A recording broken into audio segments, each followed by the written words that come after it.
plate jumps.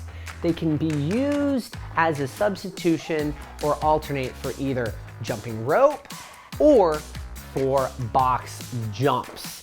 Now, let's go ahead, let's talk about the jumping rope variation. It's the jumping rope variation, really what we're doing is we're practicing making sure we're nimble on our feet, that means we're light on our toes, and we're trying to make sure the jump on and off is consistent.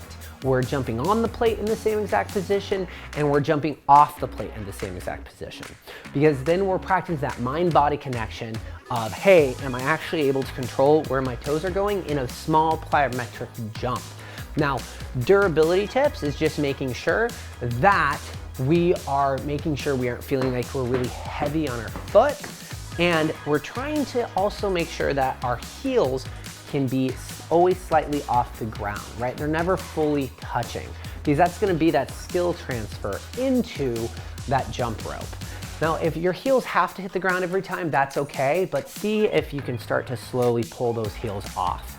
Now, for the try hard tip for the jump rope variation, what you're trying to do is minimize the gap between the plate and the foot.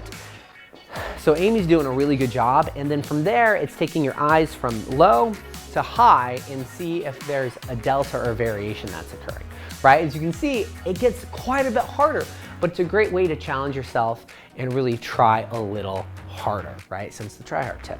Now, if this is going to be for a box jump variation, realize we're really just trying to make sure we're getting really comfortable jumping on and off the box in this implement, and that's where it's gonna be important to where if you're like, cool, I'm feeling really good, this is where go ahead and throw another plate in there and make sure you're using really good rubber plates that are really sticky to each other and get a little higher, a little higher, a little higher. Now, this is the biggest thing, practice with your eyes not being at the plate. Because wherever your eyes go, that's where your body's gonna wanna go. So your body's gonna wanna collapse into the plate. So practice pulling your eyes up to where the plate is still in the bottom half of your view, but there is something else up, and by that, your eyes are gonna raise and it's gonna pull your chest up a little bit more.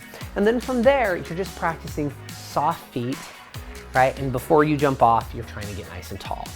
So those are your two variations of plate jumps, either for jump roping or for box jump. And sometimes you might just be doing this because you don't have access to your rope, or you don't have access to a high item to jump to. And then you're just challenging yourself to do something more and more virtuous that might be a little more simple. Good luck.